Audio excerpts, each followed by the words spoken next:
안녕하세요. 예수비전 선교회 안녕하면서입니다. 10월 3일 개천절에 경찰들이 광화문에 어마어마하게 몰렸죠. 자그마치 11,000명이나 모였어요. 야, 그렇게 많은 경찰이 몰리다니 정말 놀라운 일이에요.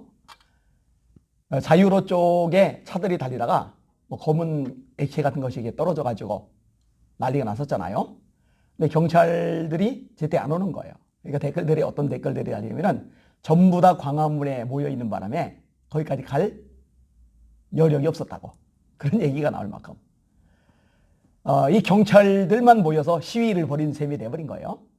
일반 국민들은요, 한 사람도 들어가지 못하도록 차로 다 벽을 만들어 버렸어요. 얼마나 이 벽이 촘촘한지 저처럼 배가 나온 사람 당연히 못 들어가고 날씬한 사람도 통과하지 못할 만큼 어마어마한 숫자의 차가 동원이 된 거예요. 어디 여행 갈 때 버스 한 번 빌리려면 한 6, 70만 원 들어가죠. 근데 그렇게 엄청난 수의 버스, 그 비용은 어마어마할 거예요. 엄청난 수의 경찰 인력 투입, 그 비용은 어마어마할 거예요. 그러다 국민 세금에서 나오는 걸 텐데요. 검문소를 자그마치 90개나 설치를 했대요. 거기다가 아니죠, 전철도 서지 않고 통과. 광화문 쪽은 아예 서지 않고 통과해버리는 거예요. 버스는 어떻게 하느냐? 우회. 광화문 쪽 지나가지 않고 돌아가게 만드는 거예요. 세상에 이런 일이 자유민주주의 대한민국에서 발생을 한 겁니다. 잠깐 가가만 일이죠. 결국 광화문에는요, 경찰들만 가득하고 국민들은 없는 공휴일인데, 국민들은 얼씬도 못하고 경찰들만 모여서 시위를 벌인 셈이 됐을 거예요. 왜 그렇게 했을까요? 코로나를 막기 위해서라는 명분이죠. 그럼 정말 코로나를 막기 위해서 그랬을까요? 이거요, 조금만 생각해 보면은 완전히 엉뚱한 짓이라는 거 아주 여실하게 드러납니다. 같은 날 서울 시내 백화점 그리고 식당에는 사람들이 몰렸죠. 명절 연휴 맞아서 가족들 연인들로 가득했다고 합니다. 옆자리 비우지 않고 따닥따닥 붙어서 음식을 먹었대죠. 위층 매장도 손님으로 붐볐고요. 거기다가네요, 영등포 신세계백화점 타임스퀘어점도 마찬가지죠. 백화점은 3개차로 50m 구간은요, 백화점 찾는 손님들도 바글바글했다고 합니다. 오후 6시경에는 용산구 한남동 골목이 식당과 술집이 대부분 꽉 찬 거예요. 내부만이 아니라 외부 가리석도 만석이었답니다. 코로나가요, 광장에 집중적으로 모여서 시위를 했던 모양이에요. 다른 데는 일절 갈 여유가 없이 백화점도 못 가고 식당도 못 가고 말입니다. 자, 거기다가네요, 서울시에서 차량 집회 금지를 시켰죠. 한 명씩 타고서 돌면은 감염될 일 없어요, 솔직히 말해서요. 그런데 그거를 전면 금지시켰어요. 그런데요, 연휴 기간 내내 서울대공원은 개방입니다. 하루 평균 2만 명씩 몰렸답니다. 하루 평균 2만 명. 낮 12시 경기 과천시 서울 지하철 4호선 대공원역 앞 도로는요, 얼마나 차가 많았는지요, 진행이 안 돼요. 서울대공원 주차장 매표소까지 편도 4차로 500m 구간에요, 극심한 차량 정체가 벌어졌다니까요. 차량 10대 중 8개 꼴은요, 가족들 여러 명이 탄 거예요. 일가족이. 시위는 한 명이 타도 안 되고 서울대공원에는 여러 명이 타도 상관이 없는 거죠. 주차장 진입로에 도착해서 주차장에 세우기까지만 30분 정도 걸렸답니다. 그러니 어마어마한 인파가 몰려든 거죠. 주차장에서 공원까지 걸어가는 폭 15m, 길이 300m. 이 길에도요, 방문객들이 얼마나 많은지 따닥따닥 붙어가지고 이동을 하는 거예요. 매표소에서 동물원, 놀이공원까지 연결하는 코끼리 열차에는요, 역시 방문객들이 다닥다닥 붙어서 탑승을 합니다. 서울대공원에는 사자들과 코끼리들, 그다음에 호랑이들이 있어가지고요, 코로나가 겁이 나서 못 들어간다는 후문이 있더라고요. 아마 그래서 서울대공원은 허용을 하나 봐요. 광화문 광장은 허용을 안 하고요. 그거 말고도 마찬가지예요. 추석에 고향 가지 말아라.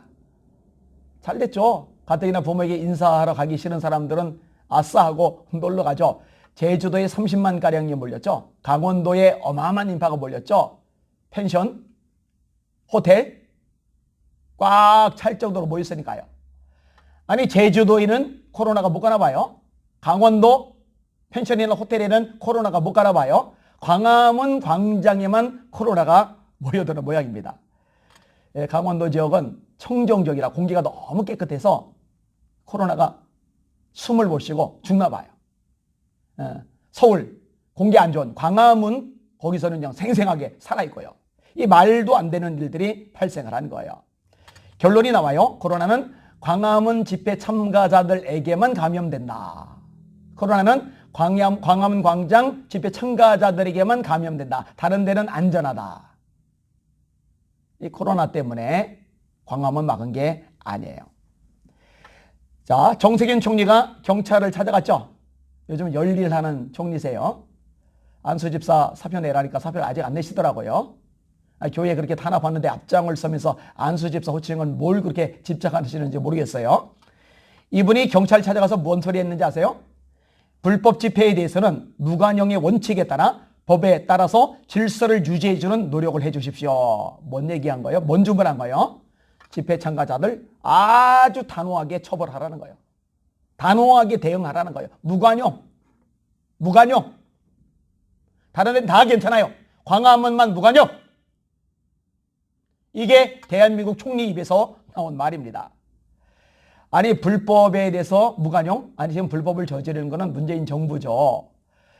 방역 법률보다 상위에 있는 헌법, 이 헌법에는 종교의 자유가 명시되어 있어요. 종교 탄압하잖아요. 헌법 어기고 있잖아요. 이 헌법에는요 집회의 자유가 보장이 되어 있어요. 그런데 이거를 억압하잖아요. 헌법을 어기고 있잖아요. 그럼 경찰들은 정세균 총리 포함 문재인 정부 인사들부터 처벌을 해야 됩니다. 절대 안 하죠. 권력의 앞잡이 노릇을 하고 있으니까요. 자, 이 상황에서 각계각층 비판이 나옵니다. 국민의힘이야 당연히 더불어민주당 반대쪽에 서 있으니까 반대하죠. 국민의힘 김예련 대변인이 한 말입니다. 국민의 기본권에 대한 법원의 결정을 존중하면 될 것입니다. 오히려 과장되게 국민 불안을 조장하며 과잉 진압을 해서 정쟁에 이용하는 일은 없어야 할 것입니다. 그런데요, 국민의힘만 문제 제기한 게 아닙니다. 참여연대 아시죠? 참여연대는 전통적으로 진보단체입니다. 아주 유명한 진보단체입니다. 꽤 목소리를 많이 내는 단체죠. 이 보수 입장에서는 이 참여단체가 굉장히 부담스러울 존재죠. 그만큼 막강 파워를 가진 진보단체 참여연대. 이 참여연대가 뭐라고 했는지 아세요? 원천봉쇄는 과잉 대응이다. 과잉 대응 맞죠? 목적에 비해 과도한 규제이다. 과도한 규제 맞죠? 민주주의 훼손 방영시하면 안 된다. 민주주의 훼손하고 있죠? 민주화 운동을 했다는 사람들이요 민주주의를 좀 짓밟고 있어요. 그런데도 잘한다고 하는 목회자들, 성도들은 영이 어두운 거예요. 맹인인 거예요. 참 깝깝한 현상이죠. 교회 탄압 얘기도 마찬가지고 제가 수없이 반복하죠. 57개국 수백 개 시민단체 종교단체가 문재인 대통령에게 항의서한 보냈다니까요. 교회 탄압 중단하라. 교회 탄압 중단하라. 해외에서 수많은 나라들, 수많은 단체들이 봐도 교회 탄압인데 교회 탄압 아니다. 코로나 때문이다. 뭔 코로나 때문이에요. 독감에 의해 죽는 사람보다 코로나에 의해 죽는 사람이 훨씬 적은데 자살률 봐도 훨씬 적은데 그럼 독감 때도 예배 금지해야 되겠네요. 300석 이상은 50명까지, 300석 이하는 20명까지만 앉아야 되겠네요. 앞으로 독감이 올 때마다 그 교회들은 그렇게 하세요, 계속. 뭔 바보 같은 소리예요. 교회 탄압 맞아요. 자, 지금 민주당보다 더 좌쪽에 가 있는 정의당이 있죠. 이 정의당이 볼 때도 이거는 문제가 있는 거예요. 정의당에서 이렇게 말했어요. 비대면 시위마저 법질서 파기로 몰아붙이는 건 헌법 기본권 제한 가능성이 높다. 헌법을 어기는 거예요. 정의당조차도 그렇게 봐요. 집회 전면 금지는 과도한 대응이다. 지금 보면은요, 최후의 발악을 하는 게 아닌가라는 생각이 들어요. 정말 마지막 발악을 하고 있구나. 이 생각이 드는 거예요.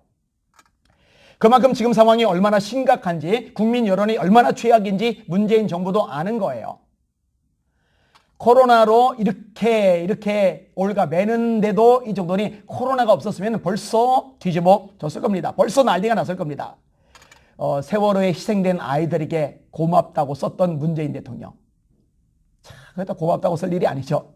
그런데요, 이제는 코로나에 고맙다고 써야 돼요. 코로나 아니었어도 벌써 저 광화문 광장 꽉 메우고 난리가 났을 테니까요. 코로나야 고맙다. 이제 쓰셔야죠. 이렇게까지 두려워하는 이유가 뭘까? 8.15 광화문 집회에 어마어마한 인파가 몰렸거든요. 코로나 때문에 사람들이 겁먹고 사람 많은데 아예 가지도 않는데 그 코로나에 대한 두려움을 뚫고 모일 정도로 나라 걱정된 사람들이 모인 거죠. 비가 쏟아지는데 속옷까지 다 젖어가면서 그 집회에 참석을 한 거죠. 저 부산 포함해서 광주 포함해서 전 지역에서 그 장거리 여행을 해서 찾아온 거죠. 그렇게 어마어마하게 모이리라고는 생각을 못했는데 그렇게 어마어마한 인파를 보니까 겁이 나는 거죠. 또 그런 식으로 모이다가는 촛불로 정권 잡았는데 이제는 완전히 끝장나겠다 판단이 드니까 겁을 먹고 이런 반응을 보이는 거예요. 그런 걸 보면요, 광화문 집회 참가자들이 큰 일을 한 거예요. 큰 일을 한 거예요. 그 참가한 것 때문에 욕 많이 먹었죠. 공격 당했죠. 왕따 당했죠. 비난 겪었죠. 가슴앓이 많이 했죠. 권사님 한 분은요, 어제 저를 보고 그러시더라고요. 그 광화문에 갔다 오고 나서 전화가 계속 왔다는 거예요. 검사 받아라. 벌금 문운하면서. 보름 동안 겁이 나가지고요, 문 밖에 나가지를 못했답니다. 쓰레기 버리러 나가지도 못했답니다. 그러면서 너무 겁이 나더라고. 이번 일을 계기로 이런 일을 겪은 사람들에서 자기가 좀 이제 공감을 할 수 있게 되었다고. 그래서 제가 그 권사님을 격려해드리고 위로를 해드렸어요. 얼마나 귀한 분입니까? 얼마나 가치 있는 분입니까? 하여튼 욕먹고 핍박받았지만 이런저런 불이익을 얻었지만 가슴앓이도 하고 겁도 먹었었지만 그럼에도 불구하고 그때 모였던 사람들이 각인시켜준 거예요. 너들 지금 문제가 많다. 심각하다. 국민들이 가만히 자를 거다. 들고 일할 거다. 이런 불의가 조성된 것을 확실하게 느끼게 만든 거죠. 그걸 느끼고 나니까 원천 봉쇄시킨 거죠. 큰일 났다 싶으니까. 다시 말합니다. 참 가치 있는 일을 하신 겁니다. 대한민국을 바로 세우려고 애쓰시고 고생하시고 땀 흘리시고 기도하는 여러분들이 애국자이고 정말 존귀한 사람들입니다. 이 대한민국을 놓고 눈물로 기도하는 여러분들 기도 때문에 이 대한민국이 보존이 되는 거예요. 어제 설교 시간에도 이런 부분을 좀 다뤘어요. 대한민국 정치권이 지키는 게 아닙니다. 국방부가 지키는 게 아닙니다. 국방부 엉망진창된 거 여러분 다 보고 있잖아요. 군대가 얼마나 오합지졸이 돼가고 있는지 우리 국민들 다 알고 있잖아요. 세상에. 넘어가도 벌써 넘어갔을 대한민국, 무너져도 벌써 무너졌을 대한민국, 그게 아직까지 보존이 되는 건 하나님이 붙잡아 주시기 때문이거든요. 하나님이 왜 붙잡아 주시느냐? 애국자들이 있거든요. 기도자들이 있거든요. 이 나라 풍전 등하의 위기에 쏘이는 이 나라 위에서 눈물로 부르짖는 하나님의 사람들, 거룩한 세대들이 있거든요. 하나님께서 그 기도를 들어주시기 때문에 이 나라가 보존이 되는 거거든요. 잠시 힘들고 속상하고 지치고 또 주눅들 상황이 오더라도 너무 영향받지 마시고 자부심과 긍지를 가지고 더 깨어 기도합시다. 그리고 또 힘을 냅시다. 조금만 더 버팁시다. 더 노래요? 이제 지나갑니다. 광명한 태양 아래 우리가 놓이게 될 겁니다. 승리합시다. 할렐루야.